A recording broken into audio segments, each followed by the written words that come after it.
Good morning, friends. Welcome back to my YouTube channel Medical Classes by Dr. Srinidhi Kumar Acharya. Please don't forget to subscribe to my channel and also please give your valuable comments. You can also visit the playlist. In the playlist, I have provided almost all the topics in a very systematic order and I hope you will make use of it. Thank you very much. My dear friends, in the last class, we have been discussing about adolescents nutrition. And in the adolescence nutrition, we have discussed the carbohydrate, protein, and fat, and we have also seen the importance of that. And today we will look into some of the very important micronutrients which is required in the adolescence period. The first one being calcium. The calcium is very important in the adolescence period because the bone mineralization and bone strength and bone density, so that will be maximum during the adolescence period because the bone growth or skeletal growth is directly proportional to the sexual growth. A lot of sexual changes taking place in the adolescence. Secondary sexual characteristics will go to develop, and when these sexual changes are taking place, in the meantime the bone changes also takes place as a part of the growth spurt, and as a result even the height also increases during the adolescence period. So not only bone height, bone mineralization, strength, and as well as density will also going to increase. To meet all these challenges and demands, what is important for the bone is the proper mineralization, which requires calcium and phosphorus. Overall, this depends upon the vitamin D.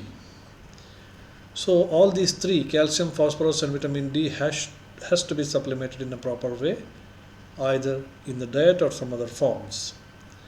So calcium, first we will explain the calcium. Calcium required is about 1150 milligram per day, and we know that calcium is available through so many sources like milk, yogurt, cheese, and it is told that it has to be given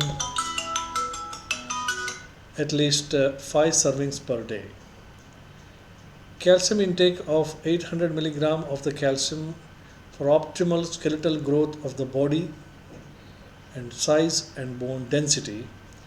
So intake of at least 800 milligrams of the calcium.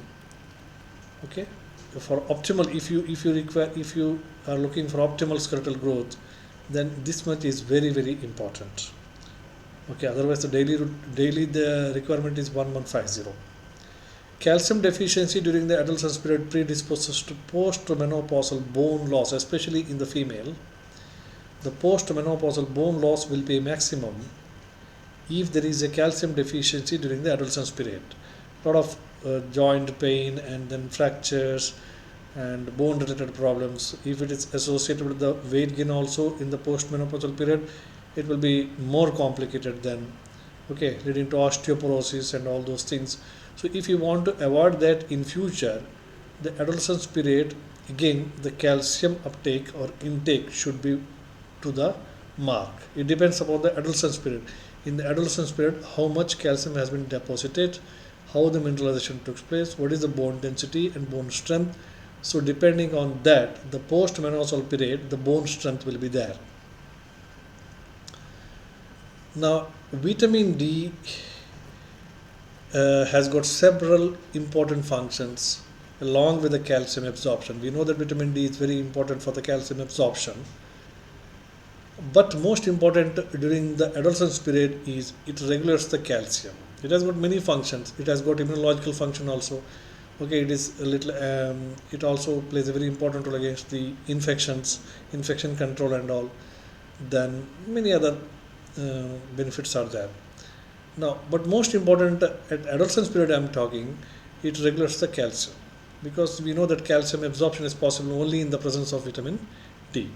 The required amount of the vitamin D, especially the active form of the vitamin D, if you are talking vitamin D3, so that is about 10 microns per day. 10 microns per day. Now, it is available mainly in the oily fish. We know that it is available in the oily fish. Salmon fish, sardines, eggs, fortified foods, etc. The vitamin D is absolutely available. The best source of vitamin D, everybody knows, that is sufficient sun exposure. Sufficient sun exposure is the best source. Some kind of outdoor physical activity is must. At least walking. Okay, walking in a day for at least 20-25 minutes. For adolescents, if you are talking, either in the morning hours, early morning hours, or in the evening hours, at least they spend about 10 to 25 minutes in the ground on physical activity, maybe any type of play. So that is also sufficient. Now, zinc, one more important micronutrient is zinc. So zinc required for the formation of the hormones. So many hormones are now started producing in the adolescence period, and the formation of the hormones greatly depends upon the presence of the zinc.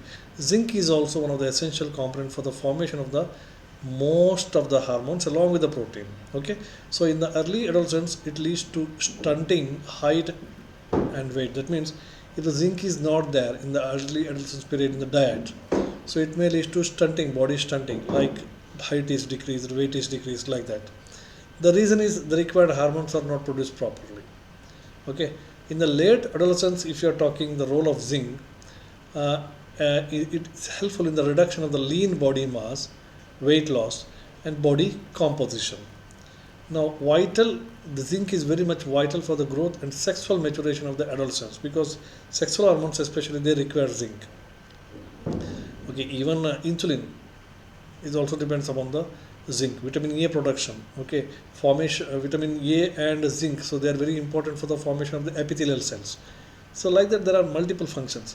Now zinc is important. If the zinc is not there, then it leads to lowering of the immunity, making more prone to the infections. And when adolescence is more prone to infection, the growth will not be up to the mark. The required daily amount is, for zinc, it is 11 milligram per kg per day for 13 to 15 years, and 12 milligrams per kg 12 milligrams per day, not per kg, 11 milligram per day for 13 to 15 years, and 12 milligram per day for 16 to 17 years, especially in the adolescents. This is the requirement. Okay, now dietary guideline, especially if you are talking about zinc, is available in the cereals, zinc is available in the egg, it is available in the meat, etc. Cereals, which is mainly our diet, so that contains zinc. Adequate, well balanced, healthy diet should be taken to meet the nutrient requirement from a wide range of food choices from all the food groups. Another important micronutrient is vitamin A. Now, vitamin A, as we know, it is very important for the normal vision, reproduction, growth, immunity, sexual maturity, etc. Adolescent boys and girls is 600 micrograms per day retinol, or 4800 micrograms of beta carotene is required. This is available in ready to eat cereal, milk, carrots, okay, then cheese, carrots, tomatoes, spinach, and other green leafy vegetables. This is available. Even the sweet potatoes and the milk, it is available. So diet rich in dairy and green leafy vegetable. A diet which is rich in dairy and green leafy vegetable, also it is available. Vitamin A deficiency tends to decline with the age, but it is often found among the adolescents, especially the females.